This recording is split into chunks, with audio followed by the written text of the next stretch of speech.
सो एक new chapter heading लगा दीजिए इलेक्ट्रोकेमिस्ट्री। हमारे जी सिलेबस में ना थर्ड चैप्टर है, ठीक है, इलेक्ट्रोकेमिस्ट्री। ठीक है, स्टार्ट करते हैं हम लोग। बेसिकली इस चैप्टर में आपके जो 11th के 4 चैप्टर्स हैं, redox reaction, thermodynamics, ionic equilibrium और मोल कंसेप्ट, इनका यूज़ होने वाला है।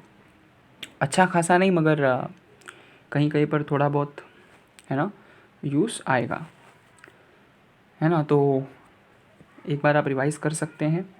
अदरवाइज़ जब जब जहाँ जहाँ जिन जिन चीज़ों की ज़रूरत होगी, 11 का अगर कोई कॉन्सेप्ट हम लगा रहे हैं या 11 से रिलेटेड कोई चीज़ अगर हम यूज़ करने वाले हैं इस चैप्टर में, तो उसे यूज़ करने से पहले हम जो है एक बार उसे रिवाइज़ कर लिया करेंगे या आपको बता दिया जाएगा, ठीक है। तो उसकी टेंशन लेने की ज़रूरत नहीं है आपको।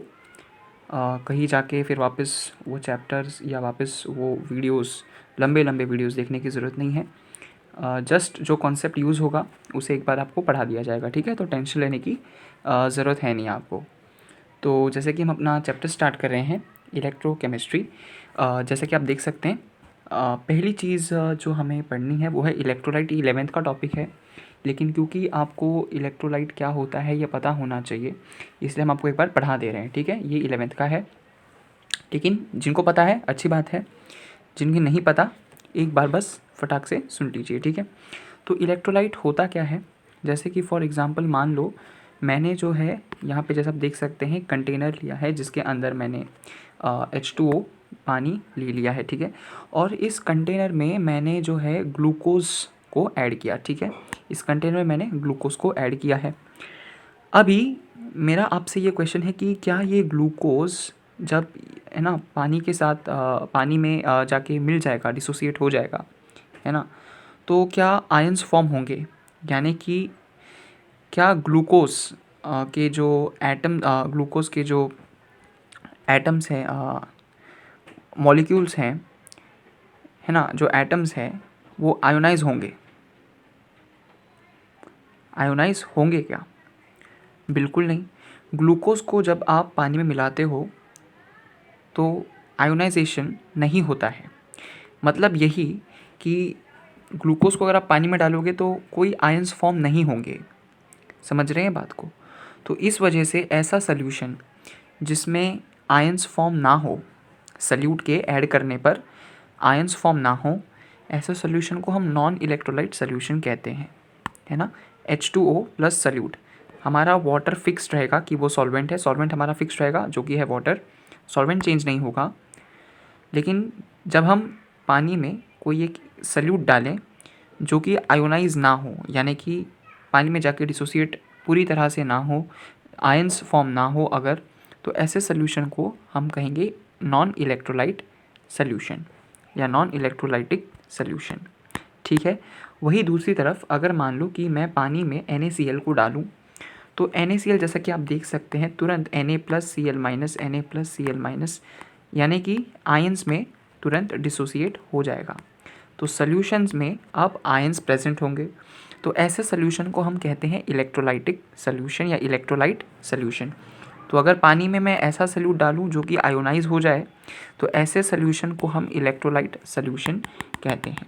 तो आई होप आपको इलेक्ट्रोलाइट और नॉन इलेक्ट्रोलाइट में डिफरेंस पता चल गया होगा। इलेक्ट्रोलाइट इलेक्ट्रोलाइट सॉल्यूशन एक ऐसा सॉल्यूशन जिसके अंदर आयंस फॉर्म होंगे। नॉन इलेक्ट्रोलाइट सॉल्यूशन एक ऐसा सॉल्यूशन जिसके अंदर आयंस फॉर्म नहीं होंगे। यहाँ आप ग्लूकोज का एग्जाम्पल ले सकते हैं, सुक्रोज का एग्जाम्पल ले सकते हैं, यूरिया का एग्जाम्पल ले सकते हैं, है ना। तो अगर इन सारी चीज़ों को आप डालोगे तो ये आयोनाइज नहीं होंगे, है ना, यानी कि वाटर में आयंस फॉर्म नहीं होंगे, जिस वजह से ऐसे सॉल्यूशंस को हम नॉन इलेक्ट्रोलाइट सॉल्यूशन कहते हैं, ठीक है ना। क्या बात क्लियर है? ओके। तो आई होप आपको पता चल गया कि होगा कि इलेक्ट्रोलाइट क्या होता है, इलेक्ट्रोलाइट सॉल्यूशन क्या होता है। ओके, ऐसे सॉल्यूशन जिनके अंदर आयंस फॉर्म हो। अभी आगे हम बढ़ेंगे तो हमें पढ़ना है टाइप्स ऑफ इलेक्ट्रोलाइट, कि इलेक्ट्रोलाइट दो टाइप के होते हैं जनरली देखा जाए तो, स्ट्रॉन्ग इलेक्ट्रोलाइट और वीक इलेक्ट्रोलाइट, ठीक है। स्ट्रॉन्ग इलेक्ट्रोलाइट जिनका अप्रॉक्सीमेटली 100% तक का डिसोसिएशन हो, मतलब जो अप्रॉक्सीमेटली 100% पूरी तरह जो है पानी में घुल जाए, ठीक है। वही वीक इलेक्ट्रोलाइट वो ऐसे इलेक्ट्रोलाइट होते हैं जो पार्शियल डिसोसिएट होते हैं, मतलब जो पूरी तरह घुल नहीं जाते पानी में, है ना, उन्हें हम वीक इलेक्ट्रोलाइट कहते हैं। अब ये स्ट्रॉन्ग इलेक्ट्रोलाइट जैसे अपने स्ट्रॉन्ग एसिड्स हो गए, स्ट्रॉन्ग बेसिस हो गए, सॉल्ट्स हो गए, ये सारे आपके स्ट्रॉन्ग इलेक्ट्रोलाइट में आते हैं। वही वीक इलेक्ट्रोलाइट की बात करें तो वीक एसिड्स जितने भी हैं, वीक बेसिस हैं जितने आपके, वो सारे वीक इलेक्ट्रोलाइट में आते हैं, है ना। वीक एसिड्स कौन से होंगे, वीक बेसिस कौन से होंगे, तो जितने भी हमारे ऑर्गेनिक एसिड्स होते हैं और जितने भी हमारे ऑर्गेनिक बेसिस होते हैं वो सारे weak acids and weak bases होते हैं, ठीक है। जितने ऑर्गेनिक एसिड्स हैं वो हमारे वीक एसिड्स होते हैं, जितने ऑर्गेनिक बेसिस होते हैं वो हमारे वीक बेसिस होते हैं, ठीक है। तो ये आपको पता होना चाहिए। अभी ऑर्गेनिक एसिड्स मतलब वो एसिड जिनमें कार्बन प्रेजेंट हो, ठीक है, ऐसे एसिड्स जिनमें कार्बन प्रेजेंट हो। ऑर्गेनिक बेसिस मतलब ऐसे बेसिस जिनमें कार्बन प्रेजेंट हो। और स्ट्रॉन्ग एसिड्स क्या है, स्ट्रॉन्ग बेसिस क्या है, ये तो आपको भी पता है, ठीक है। तो आई होप मैंने आपको इलेक्ट्रोलाइट के बारे में अच्छी खासी इन्फॉर्मेशन दे दी है। ये 11th का टॉपिक है ना, इतना आपको तो एटलीस्ट पता होना चाहिए। तो वो मैंने आपको बता दिया है। मेन बात करते हैं हमारे टॉपिक की, जहाँ से अपना चैप्टर शुरू होता है, जो कि है कंडक्टेंस, ठीक है। हमें कंडक्टेंस क्या होता है अब ये समझते हैं हम, ठीक है। तो जब हम कंडक्टेंस की बात करते हैं तो कंडक्टेंस होता क्या है, देखिए सबसे पहले मैंने जो है ये एक बीकर है ना, ये कंटेनर है, एक मिनट,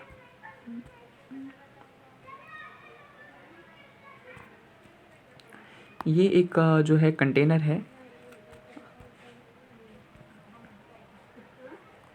ये एक कंटेनर है। और इस कंटेनर में जैसे कि आप यहाँ पे देख सकते हैं मैंने NaCl का सोल्यूशन ले रखा है, ठीक है। NaCl का सोल्यूशन ले रखा है मतलब ये एक इलेक्ट्रोलाइट सोल्यूशन है ना। तो आप जैसे कि देख सकते हैं इस कंटेनर में Na और Cl के आयंस प्रेजेंट है। So this is a electrolyte solution. अब मैंने क्या किया, इस पर्टिकुलर कंटेनर के अंदर मैंने दो रॉड को इंसर्ट किया। ये जो दो रॉड्स आप देख रहे हैं, ठीक है, ये जो दो रॉड्स आप देख रहे हैं, मैंने इन दो रॉड्स को इस कंटेनर के अंदर इंसर्ट किया। इन दो रॉड्स को हम इलेक्ट्रोड्स कहते हैं। क्या कहते हैं, इलेक्ट्रोड्स कहते हैं, ठीक है। जो नेगेटिवली चार्ज होता है उसे हम कैथोड कहते हैं, जो पॉजिटिवली चार्ज होता है उसे हम एनोड कहते हैं। क्या आपको बात समझ में आ रही है? जो नेगेटिवली चार्ज्ड है रॉड वो है हमारा कैथोड, जो पॉजिटिवली चार्ज्ड है वो है एनोड, ठीक है। अब कंडक्टेंस होता क्या है, कंडक्टेंस अगर आप देखोगे तो it is nothing but the measure of flow of charge और आयन इन इलेक्ट्रोलाइट सोल्यूशन। अब ये जो दो आयंस हैं Na और Cl के, ये जो आयंस हैं जो इस सोल्यूशन में प्रेजेंट है, अब आप जैसे जानते हैं कि Na के ऊपर पॉजिटिव चार्ज है तो वो किस तरफ फ्लो करेगा, it will flow towards negatively charged electrode which is nothing but cathode. और Cl जिसके ऊपर नेगेटिव चार्ज है वो फ्लो करेगा towards positively charged electrode which is anode. तो इसी फ्लो को जो मेजर करता है उसे हम कंडक्टेंस कहते हैं। ये जो आयंस का फ्लो है इसे जो मेजर करता है उसी को हम कंडक्टेंस कहते हैं। Conductance is nothing but the measure of flow of charges और ions in an electrolytic solution, ठीक है। समझ में आ रहा है आपको? तो इनका जो ये मूवमेंट है ना आयंस का, यहाँ पे Na आयंस का इस तरफ, क्लोरीन आयंस का इस तरफ, इसी मूवमेंट को, इसी मोशन को, इसी फ्लो को जो मेजर करता है उसे हम कहते हैं कंडक्टेंस। मैथमेटिकली इसे इस तरह लिखा जाता है, C is inversely proportional to 1/r, जहाँ R अपना रेजिस्टेंस है, C अपना कंडक्टेंस है। रेजिस्टेंस आप जैसा कि सब जानते हैं, रेजिस्टेंस मतलब रुकावट, रोकना, कंडक्टेंस मतलब फ्लो करना, अलाव करना। तो अभी जितना अगर आप रेजिस्टेंस बढ़ाएंगे, रेजिस्टेंस के बढ़ाने पर कंडक्टेंस कम होगा, है ना। रुकावट बढ़ेगी तो डेफिनेटली कंडक्टेंस कम ही होगा ना। और अगर आप रेजिस्टेंस कम करेंगे तो कंडक्टेंस बढ़ेगा, है ना। यहाँ से बस इतना समझना था। खैर आपको बस ये याद रखना है कि ये इनका मैथमेटिकल फॉर्म इस तरह लिखा जाता है। यूनिट क्या होगी रेजिस्टेंस की, अगर हम देखें तो आमतौर पे यूनिट होती है ओहम्स। तो उस हिसाब से कंडक्टेंस की यूनिट होनी चाहिए थी ओहम इनवर्स। लेकिन हमने इसे एक नई यूनिट दी है। कंडक्टेंस की जो यूनिट होती है वो होती है सीमेंस, जिसे हम कैपिटल S से डिनोट करते हैं, ठीक है। This is the unit of conductance which is siemens, okay. चलिए आगे बढ़ते हैं। कुछ इंपॉर्टेंट चीज़ें, इफेक्टिंग फैक्टर्स की बात करें कंडक्टेंस को, या कंडक्टेंस कैसे इफेक्ट होता है, तो सबसे पहली चीज़ जो मैं नोट बना के आपको दे रहा हूँ, है ना। नोट में जो जो करके चीज़ें लिखी हैं वो आपको पता होनी चाहिए, आपने अपने बुक में लिखनी है क्योंकि वो बहुत ज़्यादा ज़रूरी चीज़ है, ठीक है। कंडक्टेंस जो है वो डायरेक्टली प्रोपोर्शनल है नंबर ऑफ़ आयंस के। ऐसा क्यों लिखा है इसके अंदर? ऐसा इसलिए लिखा है कि जितने ज़्यादा आयंस होंगे किसी इलेक्ट्रोलाइट सोल्यूशन के अंदर, जितने ज़्यादा आयंस प्रेजेंट होंगे उतना ज़्यादा फ्लो होगा, है ना, उतना ज़्यादा फ्लो होगा। जितने ज़्यादा आयंस प्रेजेंट होंगे किसी इलेक्ट्रोलाइट सोल्यूशन के अंदर उतना ज़्यादा फ्लो, मूवमेंट, मोशन होगा। तो कंडक्टेंस बढ़ेगा या नहीं बढ़ेगा? कंडक्टेंस आखिरकार है क्या? Conductance is nothing but major of flow of ions present in electrolyte solution. तो आयंस बढ़ेंगे तो वो फ्लो भी करेंगे, तो डेफिनेटली मोशन, मूवमेंट, फ्लो जो है वो बढ़ेगा। इस वजह से कंडक्टेंस भी क्या होगा? बढ़ेगा, ठीक है। तो यहाँ पे कुछ और छोटी छोटी बातें हैं जो कि आपको पता होनी चाहिए। Conductance of strong electrolyte will be greater then conductance of weak electrolyte. Conductance of strong acid will be greater then conductance of weak acid. Conductance of strong base will be greater then conductance of weak base. ऐसा हम क्यों कह रहे हैं? ऐसा हम क्यों कह रहे हैं? इसलिए कह रहे हैं क्योंकि अगर आप देखोगे तो स्ट्रॉन्ग इलेक्ट्रोलाइट, जैसे मैंने आपको बताया था कि जिसमें 100% डिसोसिएशन होता है, इसका मतलब इसमें जो नंबर ऑफ आयंस होंगे वो ज़्यादा होंगे, है ना। अगर डिसोसिएशन ज़्यादा हो रहा है तो ज़्यादा आयंस होंगे, फॉर्म होंगे, राइट। वही वीक इलेक्ट्रोलाइट में कम डिसोसिएशन होता है तो इस वजह से आयंस भी कम फॉर्म होंगे। और हमने अभी अभी आपको बताया कि कंडक्टेंस जो है वो नंबर ऑफ आयंस पे डायरेक्टली प्रोपोर्शनल है। तो जितने ज़्यादा आयन, जिसमें जितने ज़्यादा आयंस होंगे उसका कंडक्टेंस उतना ही ज़्यादा होगा, है ना। तो ये सारे जो स्ट्रॉन्ग इलेक्ट्रोलाइट में केसेस में आते हैं, ये सारे वीक इलेक्ट्रोलाइट केसेस में आते हैं। तो इसमें 100% डिसोसिएशन होता है, इसमें पार्शियल डिसोसिएशन होता है, इस वजह से इनका कंडक्टेंस इनसे ज़्यादा होता है, ठीक है। समझ आई आपको बात? आगे बढ़े, एक क्वेश्चन कर लेते हैं इसके ऊपर, ठीक है। आप बताइएगा इसका आंसर। क्वेश्चन आपका कुछ इस तरह से है कि आपको सिलेक्ट करना है उन इलेक्ट्रोलाइट सोल्यूशन का जिनका कंडक्टेंस मैक्सिमम होगा। कुछ आपको ऑप्शन दिए गए हैं, है ना। 0.1 molar HCl solution, 0.1 molar CH3COOH solution, 0.1 molar NH4OH solution, 0.1 molar urea solution. इनमें से किसका कंडक्टेंस सबसे ज़्यादा होगा? समझ लीजिए, कुछ 5-10 सेकेंड का, और तुरंत बता दीजिए। आप बता दोगे, बहुत आसान सा सवाल है, कोई ज़्यादा मुश्किल नहीं है। किसका कंडक्टेंस ज़्यादा होगा? तो कंडक्टेंस उसका ज़्यादा होता है जिसके पास नंबर ऑफ़ आयन ज़्यादा होते हैं, या कंडक्टेंस स्ट्रॉन्ग इलेक्ट्रोलाइट का वीक इलेक्ट्रोलाइट से ज़्यादा होता है, जैसे मैंने अभी आपको बताया। यही सारी चीज़ें जो जो मैंने चीज़ें अभी तक बताई है ना, बस उन्हीं को इस्तेमाल करिए, आप आंसर दे दोगे इसका। देखिए, कंसंट्रेशन सबका सेम है, ठीक है, कंसंट्रेशन सबका सेम है। हाँ, ये सारी चीज़ें भी तब एप्लीकेबल है, आपको याद होना चाहिए, जब कंसंट्रेशन सेम होगा। अगर कंसंट्रेशन सेम नहीं है ना, कंसंट्रेशन अगर सेम नहीं है तो ये सारी चीज़ें वैलिड नहीं है। तो अगर ये सारी चीज़ें वैलिड होनी है तो कंसंट्रेशन का सेम होना ज़रूरी है यहाँ पे, ओके।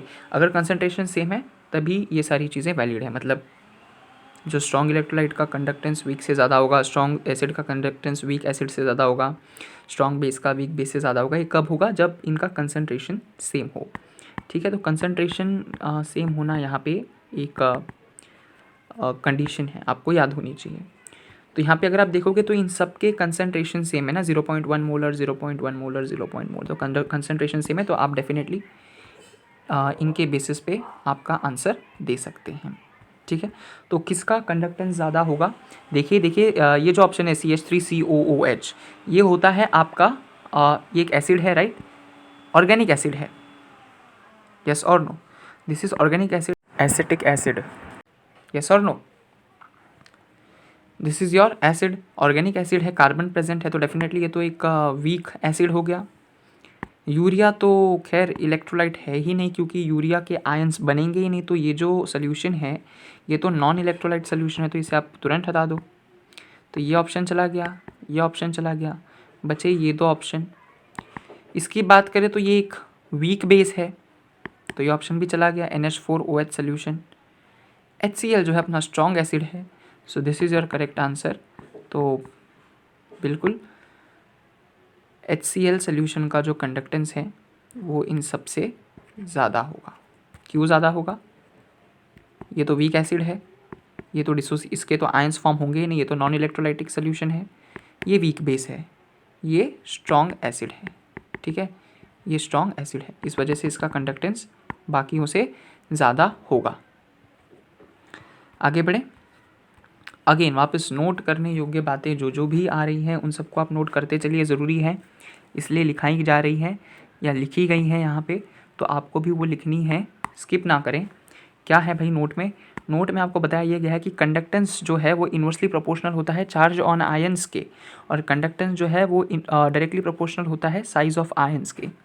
देखिए ये जो नोट आपको बताई गई थी, सबसे पहली नोट आपको ये बताई गई थी कि कंडक्टेंस डायरेक्टली प्रोपोर्शनल होता है नंबर ऑफ आयंस के। तो आप जब कंडक्टिविटी चेक करोगे, कंडक्टेंस चेक करोगे, कंडक्टिविटी नहीं, सॉरी, कंडक्टेंस और कंडक्टिविटी दो अलग अलग चीज़ें, याद रखिए। मैंने गलती से बोल दिया कंडक्टिविटी, लेकिन आप ना बोले, दो अलग अलग चीज़ें हैं। वो क्या है कंडक्टिविटी हम देखेंगे, लेकिन फिलहाल कंडक्टेंस की बात करते हैं। देखिए जब भी आप कंडक्टेंस चेक करेंगे तो आप इसी ऑर्डर में जाएंगे। सबसे पहले आप देखेंगे कि नंबर ऑफ आयंस किस में ज़्यादा है। अगर उससे पता नहीं चल रहा है, अगर मान लो आपके पास नंबर ऑफ आयंस सेम है, तो फिर आप ये जो सेकंड रूल है इसे देखोगे कि कंडक्टेंस जो है वो इन्वर्सली प्रोपोर्शनल होता है चार्ज ऑन आयंस के। और अगर मान लो सब पे चार्ज भी सेम है, तब आप इस तीसरे वाले के पास जाओगे जो कि है conductance is directly proportional to size of ions. और जब मैं यहाँ पे आयंस की बात करता हूँ तो ये गैसियस आयंस है, नेकेड आयंस है, सिंपल जो आयंस होते हैं अपने वो हैं, ठीक है। तो इसी ऑर्डर में आपको चेक करना है, ऐसा नहीं कि किसी को भी पहले चेक कर लिया। मान लो आपने सीधा चेक कर लिया साइज़ इसका बड़ा है तो ये इसका कंडक्टेंस ज़्यादा है, ऐसा नहीं। लाइन वाइज उसी सीक्वेंस में चेक करना है। पहले आप चेक करोगे कि नंबर ऑफ आयंस कितने हैं भाई सबके पास, अगर सेम है फिर आप सेकंड वाले पे आओगे।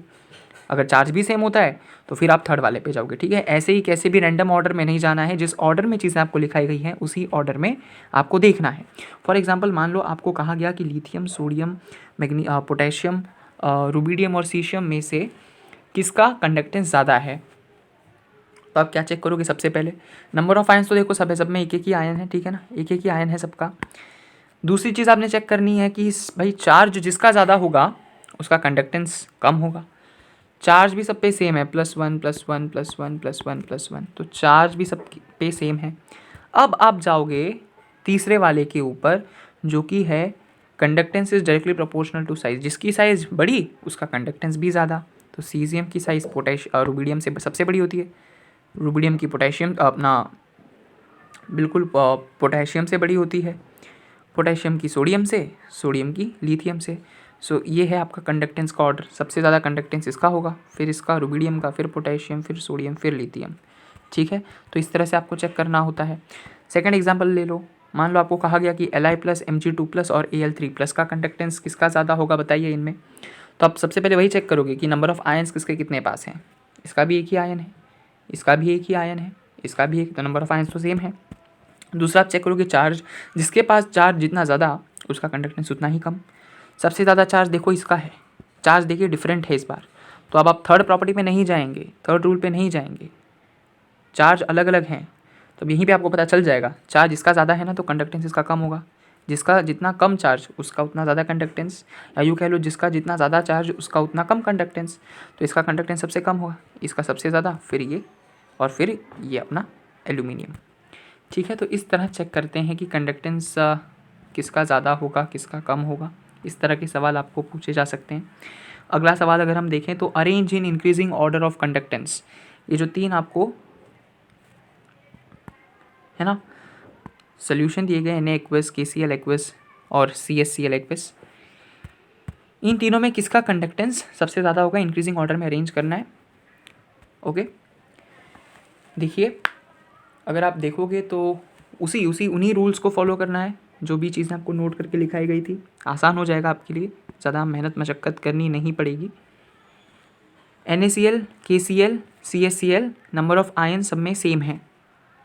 अरे मानोगे सेम है, Cl तो सब में मान लो कैंसिल कर दिया अगर हम, तो Na का एक आयन है, पोटेशियम का एक आयन है और सीजियम का एक आयन है। तो आयन तो सब में सेम है, नंबर ऑफ आयन्स तो सब में सेम है। आयन्स सेम नहीं है, नंबर ऑफ आयन्स सेम है, नंबर ऑफ आयन्स, ठीक है।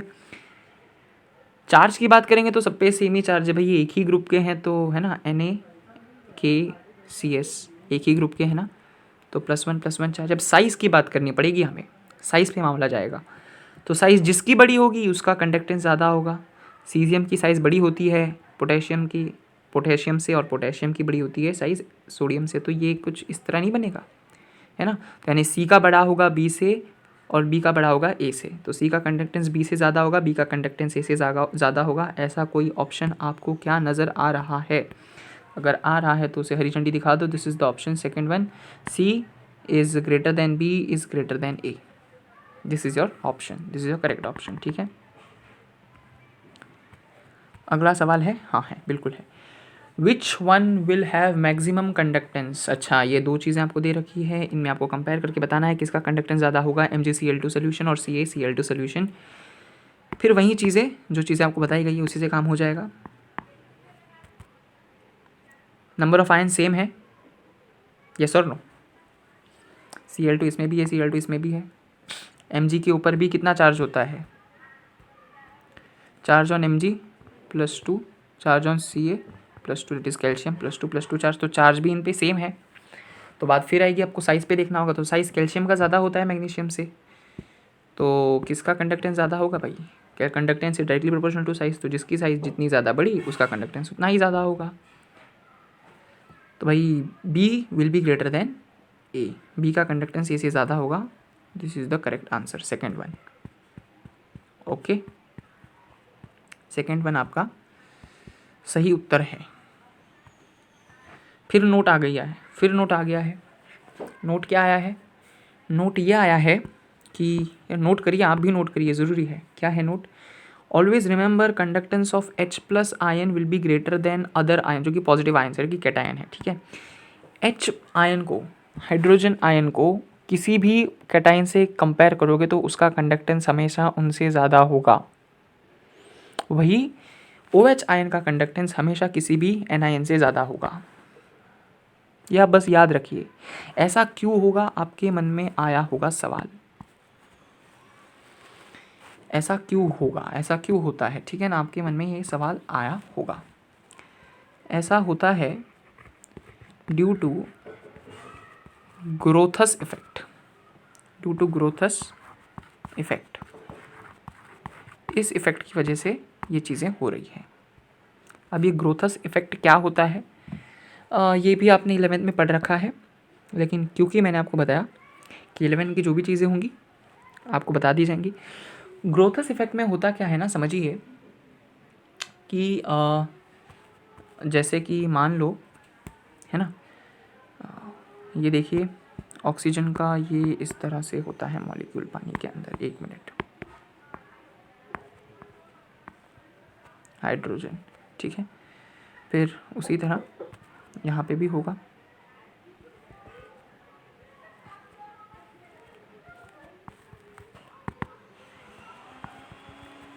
ठीक है ना।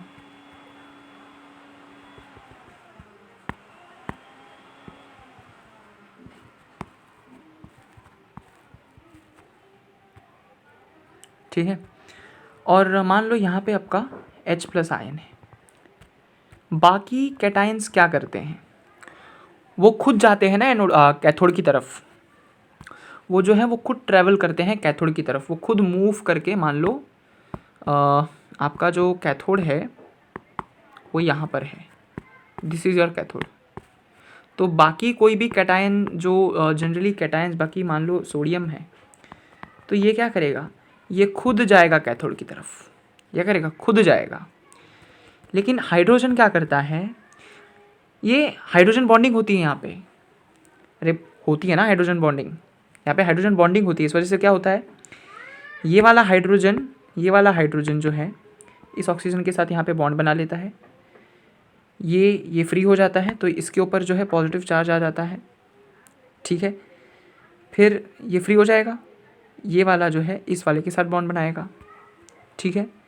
चार्ज इस पे आ जाएगा, ये फ्री हो जाएगा, ये यहाँ पे आ जाएगा।